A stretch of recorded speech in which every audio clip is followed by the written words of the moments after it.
March board meeting for Ignite CDA. If you'll all rise and help me with the Pledge of Allegiance. I pledge allegiance To the flag of the United States of America and to the republic for which it stands, one nation, under God, indivisible, with liberty and justice for all.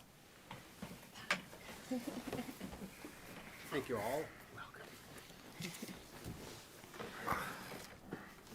We'll start off with public comment. Any public comment? Please come forward and state your name and your address, please.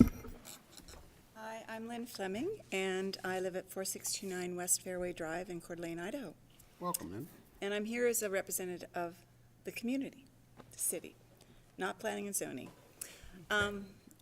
As we close in on the final, what's left of the Atlas Mill site after barely 5 years on a 20-year build, I want to put forth that we need to bring back in some of the original vision which addressed a broader city than just high net worth buyers and high net worth absentee owners. And I come from a background, I cut my teeth on the Whistler Town Center for the original development in Vancouver, Canada. And that was my first start. I worked in city planning in New Westminster where we restored Queensboro Island, which was a dump site for mills on the river. So I've been through this. It's like deja vu or PTSD, as I would call it. Yeah. And I came out of the Middle East because I was flown over by the sheikhs in Abu Dhabi because they fired every single consultant and builder during the downturn in 2008. And my job was to write up RFPs and send them out to people all over the world. Frank Gehry, you name it, but they were on my hit list. So I know how to write an RFP. And I want to say that on this closing bit, I know that we're talking about twin homes on the back end of what was Mount Hink. I'm concerned that the proportionate scale is too small up against all those big box, maxed out boxes on the front line. It is a very densified development. That wasn't how we visioned it at all, but now we're in it. So why would we put, as a token, small, tight boxes on the backside? Why not look at, my son happens to live at Beau Apartments. He is disabled, but he works at the hospital. I go in and out of there 4 times a day. So I live it. The Beau Apartments is a good solution as micro apartments and condos. It lives well.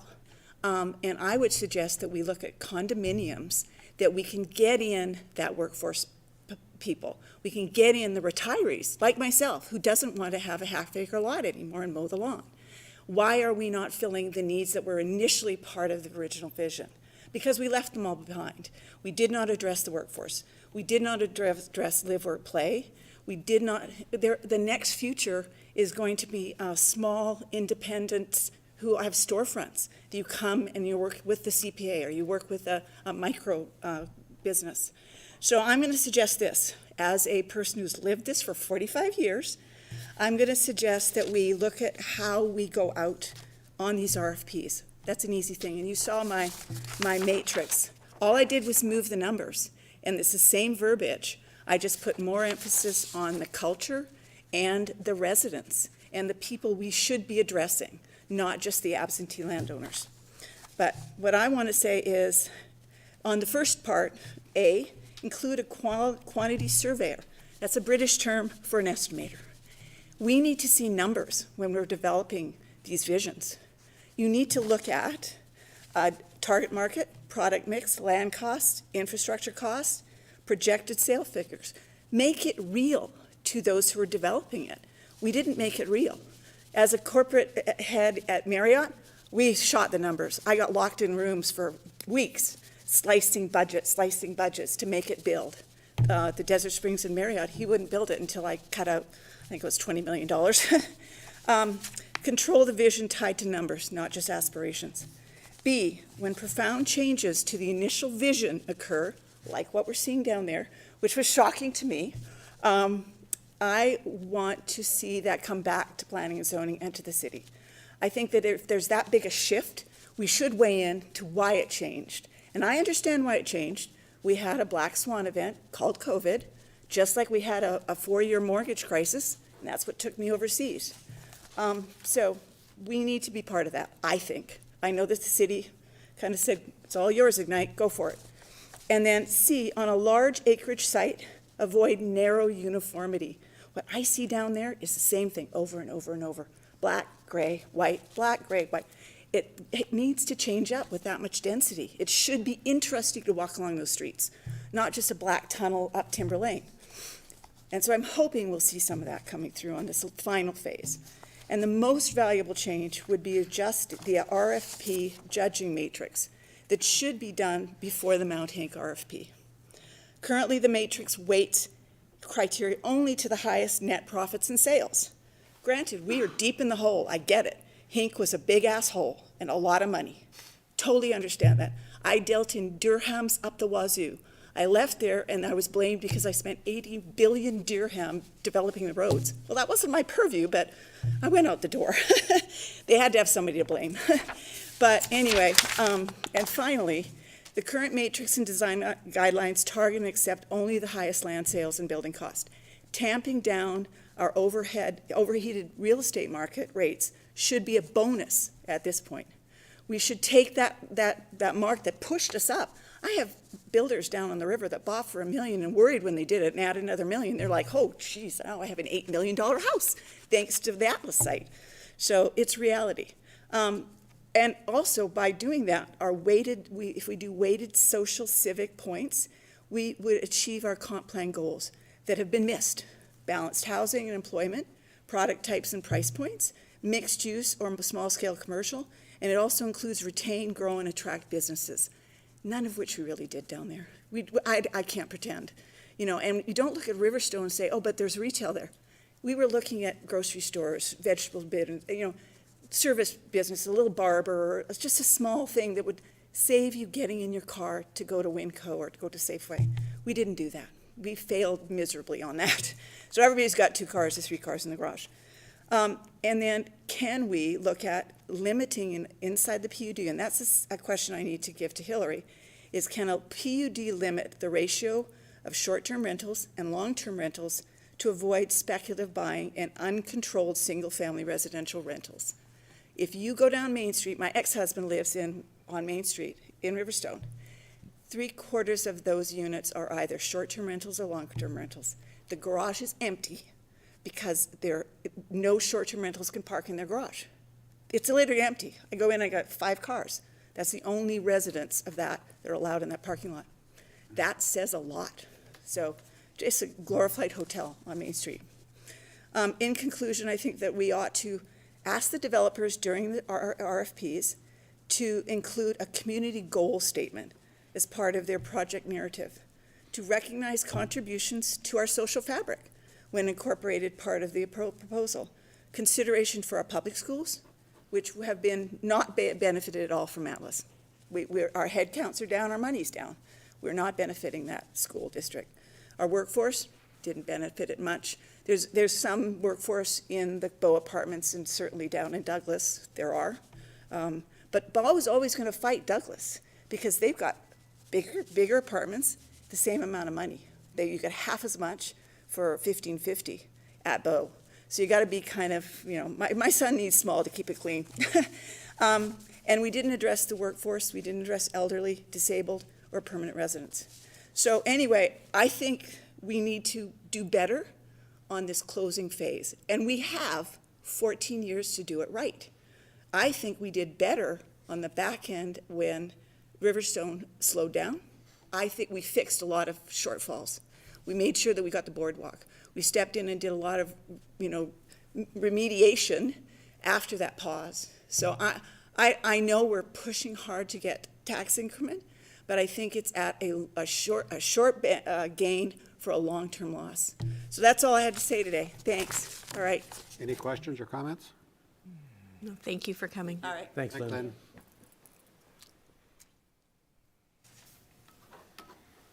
Okay, no other public comment? I'll entertain a motion to approve the consent calendar. So moved. Moved and seconded. Any discussion, comments, questions? All in favor? Aye. Any opposed? Motion carries. Executive Director's Report. Mr. Boyd. Thank you, think it's Mr. Tony. Chairman. Actually, Phil's going to put a slide up for me, and I'm going to take the lead on this one. Thanks, Bill. So I'd like to chat with you about the Tetra Tech Phase 3 non-structural fill testing proposal. So to provide a little background to the viewing audience and to refresh the board's memory, an initiative has been proposed involving Ignite CDA, the City of Coeur d'Alene, and the Idaho Transportation Department, ITD, entitled the Atlas Road Borrow Backhaul Site Initiative. The initiative calls for the import of approximately 75,000 cubic yards of structural fill material from the City ITD Atlas Road site, which you see on the screen there. This is the site we're talking about, just up on Atlas Road Pass on the north side of I-90. So we're going to haul in 75,000 cubic yards of structural fill from that site to the Phase 3 area on the Atlas Mill project site, and then export approximately 60,000 cubic yards of clean, non-structural fill material from the Phase 3 site to the Atlas Road site. So that's kind of the borrow we're taking from, and then we're going to export back to. This proposed initiative is designed to bring the Atlas Mill Phase 3 site up to a developable grade while also removing the remaining non-structural fill material from the Phase 3 site. This initiative will utilize the import of publicly owned structural fill material from an area in close proximity to the Phase 3 site, resulting in a large cost savings to Ignite CDA. So with that background, one of ITD's requirements for this Atlas Road Borrow Backhaul Phase 3 initiative is for testing of the to-be-exported non-structural fill materials to the Atlas Road site to assure that the materials do not contain any contaminants. ITD had the same requirement for when Ignite CDA previously exported Phase 3 non-structural fill material to ITD's pit on Ramsey Road. As you recall, we shipped over 450,000 cubic yards from the Atlas Phase 3 site to the Ramsey pit. To satisfy ITD's request, Ignite CDA proposed to engage Tetra Tech to perform the required testing. This is the same firm that Ignite used to test the materials that were exported to the ITD pit on Ramsey Road. The Tetra Tech proposal contains a phased testing approach. The initial phase will be to perform preliminary testing of the to-be-exported material to get approval from ITD for the Atlas Road initiative. So right now, one of the requirements is ITD is not going to say yes until they get some assurance that the remaining materials on Phase 3 site are non-contaminated, just like they did when we shipped it to the Ramsey Road site.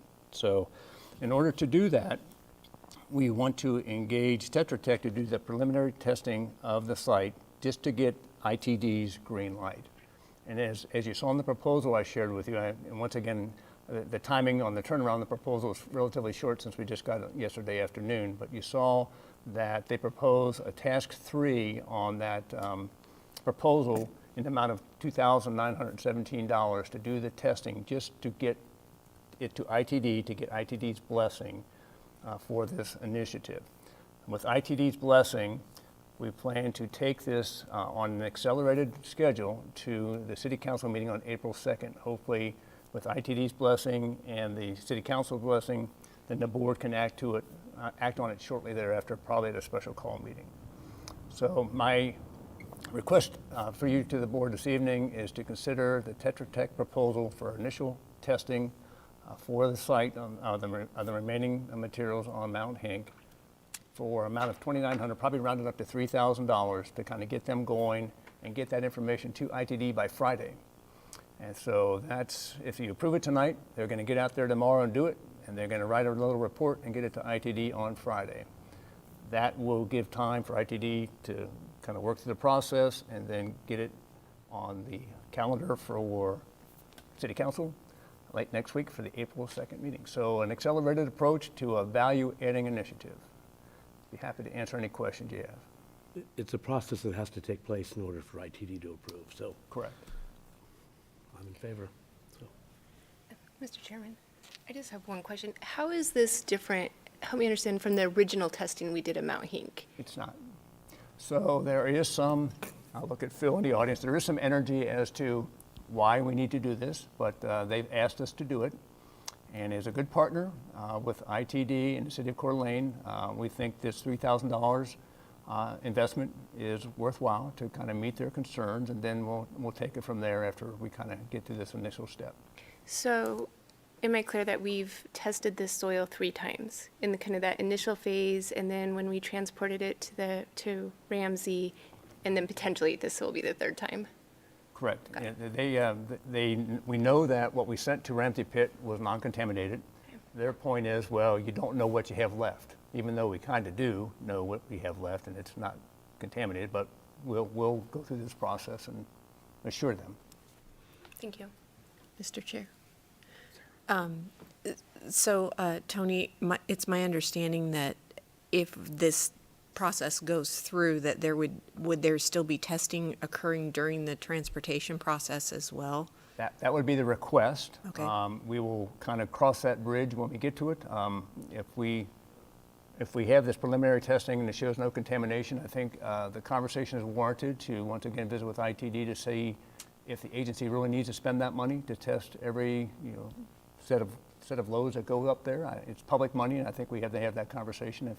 If they say that they really need that, then I assume we'll bring it back to the board for your approval. Mr. Chair, if we do need to bring it back for additional approval, it would be nice to know, just because we used them last time with the Ramsey Pit situation, I'd like to get an idea of how much would cost if we were gonna do testing throughout the transportation process, and make sure that we're giving equal opportunity to any other potential providers of that testing service. I want to make sure we're doing our due diligence in that process. Okay? Mr. Chairman, what is the total cost of $43,746 plus the 10% plus or minus?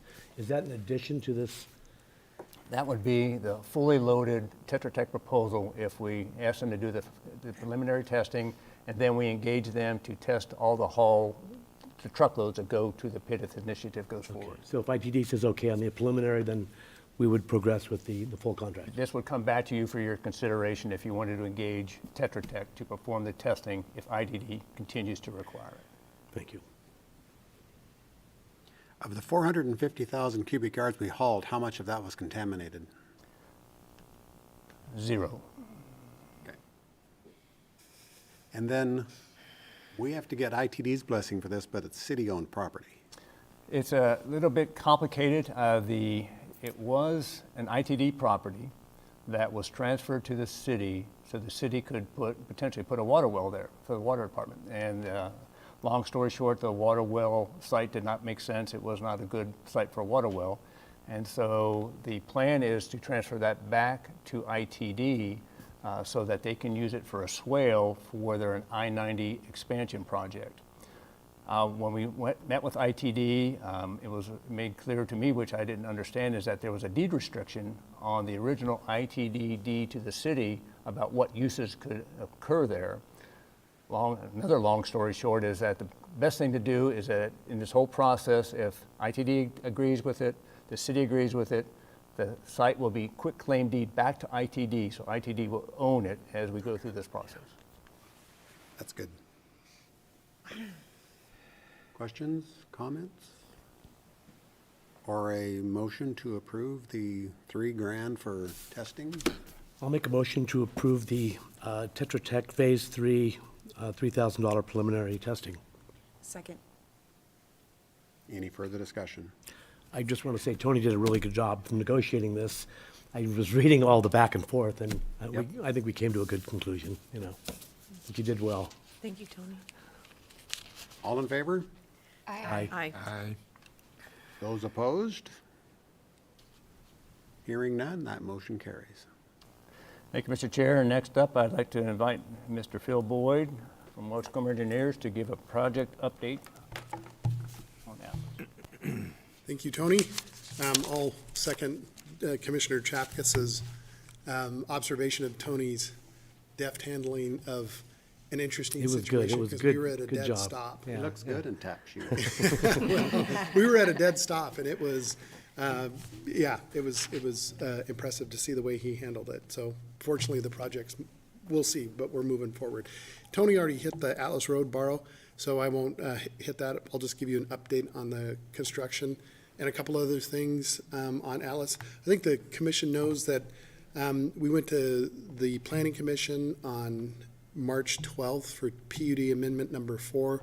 I'm just going to give you guys just a summary of what we accomplished there. The Planning Commission approved our proposed PUD amendment. Area 4, a little bit of work here to do with Toll Brothers because they're changing some things on their building, really kind of administrative type things. Area 5A, probably a more important potential impact to the project. We decreased the parking requirements there. And I can bore you with the details, but one of the things that we heard from folks that submitted on this previously was that the parking was very challenging for them to accommodate in here because it has to be in the building. And in order to get the unit count up that we wanted and hit the parking requirements, it was a real challenge and wasn't economically feasible at that time. So we forged ahead and got that. We also got approval for a hotel use there because that's one of the other things we've had requests for developers is hotel use. That'd be nice. 9 and 16, just reducing setbacks in here. Again, kind of an administrative component. On area 13, several things in that area as that the Chase had wanted to have before they closed, but we couldn't get through their PUD before they actually purchased the property with you, so they kind of went at risk. And we said, we'll carry your water, but if the planning commission denies them, you still own the property and you still have to meet your obligations. Fortunately, they allowed them. Kind of the short story is we had 2 separate retail food and beverage areas required, or retail, not food and beverage. We're now allowed to consolidate them into one building, which is a positive thing, we think. The building height had some specific restrictions on it, what it took to get to a 53-foot building height. Those have been removed. And then some parking funding requirements that were earlier in the and so we didn't stray too much into what in phase 3 up in the Mount Heek area. They spent a lot of time talking about the parking because we were proposing that parking reduction similar to what is in what's called downtown north or the midtown areas, which have lower parking requirements in them. And so we spent a fair amount of time talking about that, also about the height on the buildings here and how they might impact the folks that currently own Area 5B, and also how the building height here and here might affect Area 7 back here. And we had several exhibits demonstrating that from our position, representing you, moving from a 45-foot height here to a 53-foot height is really de minimis, the impact on your view shed. And we had exhibits that showed that, and the Planning Commission obviously agreed because they approved it. But those were kind of the 2 areas. Tony, I don't know if there was anything else that you remembered that was kind of, those were kind of the 2 big topics. Okay, thank you. Just to make a comment, the Planning and Zoning Commission was very supportive of the project overall and very pleased with how it's gone to date. So that was very encouraging to hear some of that comment. Good. Okay, just a couple of update slides. The board might remember when the twin homes were moved into Area 18 and 19, the developer had to regrade that site. And we said, well, if you're going to regrade it, how about we regrade it as long as we get the material, because we could use it over in Mount Hink. So the cost to do this fits within our existing earthwork budget on Mount Hink. So we were able to mine the material out of here very cost effectively. You see it here used as the buttress up against the Celtics Way Trail, which I've talked about in the previous. You see portions of it here. And so that has been accomplished and that work is over with. While I've got this photo up here, I'll show you the area that we're talking about backhauling to the Atlas site that Tony mentioned is right here. So you can see we've kind of excavated. All this is area that we know what's there. This is the one last segment that needs to be hauled out of there. Area 18 and 19 sewer construction, which this was part of the transaction with the SMOC team as well. We're installing this part in the alley. And then as the master developer, we'll leave and we'll be done. They'll go in and install the actual alley and the rest of the landscaping and all the things associated with their development. You can tell the good weather, you can see the sunshine in here, that this is what allowed us to move forward. Here's a not-so-good weather day, but this is some of the other work that's going on up there. Project-wide, Vista's putting in their dry utilities. This is the approach up on Topsaw, which was finished a while back. So this is actually how you get in on the west side of the project, up on the top part. And then just a couple of, these were back in February. I don't think the board has seen some of the, well, we haven't had aerial photographs just because we didn't take them during the winter. But we shot this on February 27th, and I wanted to just show you guys the progress of the home construction. This is the SMOC teams, area 14 and 15, so you can see they have 4 units under construction. This is Toll Brothers here, and you can see that they're just continuing to march along very expeditiously and build things. This is looking back towards River's Edge development here. The Bow Apartments that Lynn Fleming was referring to are here. This is area 1 and 2, which is for the most part built out except for that lot and that lot. And here's the Butler's single-family units that are being constructed here. The north half of this are twin homes.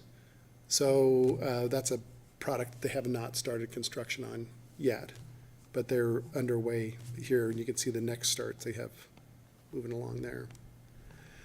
Also wanted to show the board and just refresh your memory on one of what we consider really positive things you funded almost like 3 years ago. And just to refresh your memory, we had originally had the shared use path coming down through here.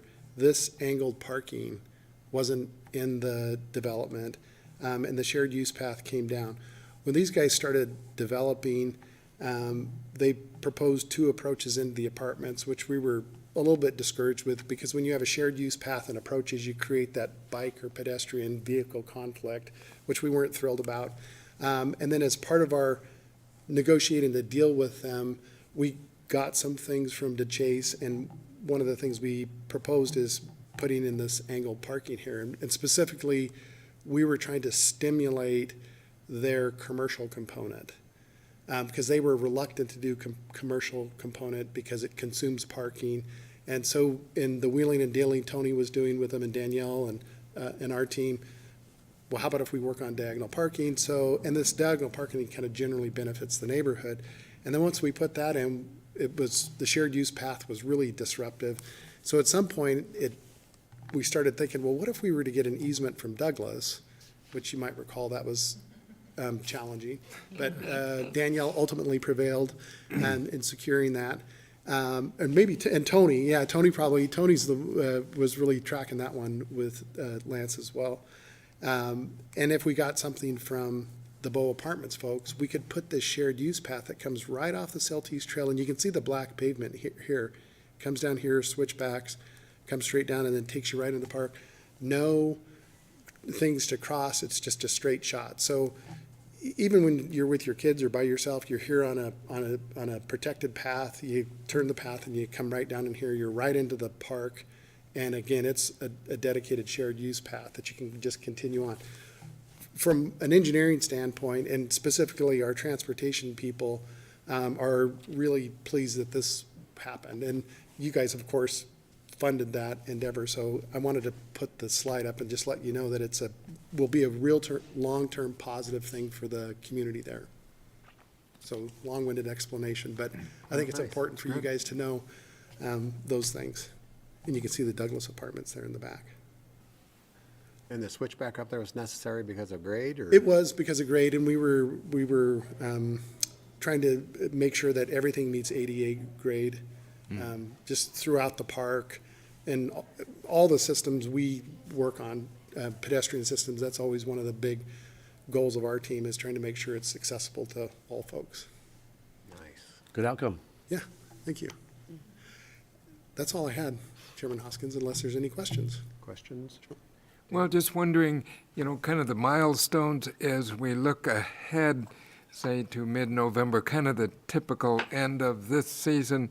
What would you expect that we'll kind of notice different than now, spring and summer coming? That's a good question. What we'll see is all of this Heartwood Road will be constructed, Topsail Lane will be constructed, and we'll back out of here. And this whole area will be done with. The uncertainty in the real estate market currently is one of the things Tony's kind of got his pulse on. We've talked about Area 7 to go out to RFP, but we're still thinking through that. So it could be that this area gets filled in with the stuff from Atlas Road, assuming that's successful. And we kind of it might sit there for a little while, depending on what you all decide. You'll start to see more information coming in the next few months here that shows some different scenarios, and you might say, gosh, let's pump the brakes a little bit, or to respond to the current, there's a little bit of a drop-off in the market happening right now. So you'll see this kind of graded out, stabilized, and it could season for however long the board decides. The entry monuments are here, and here, and here will be constructed. And so, for the most part, this whole area will be done, this will be blocked off, and kind of sat there waiting for board direction, in the plan. So hopefully that answers your question. Yep, no. Any other questions for Phil? Okay, Thank you, sir. thank you. That's all I have, Mr. Chairman. Thanks, Tony. It's time for board commissioner comments. Any comments from a commissioner? I will say that I have ridden that bike path that goes down that way because I like to ride down I live over in Post Falls, so I can take all the way down Southeast, and now I can go all the way, in fact, all the way to NIC without dealing with cars. So it's been very lovely. Oh, that's really nice. Yeah, it's really nice. So, thank you to our team. Excellent. Anything else? I'll entertain a motion to adjourn then. So moved. Second? All in favor? Aye. Opposed? We're adjourned. And Jeff, that's a wrap. Thank you.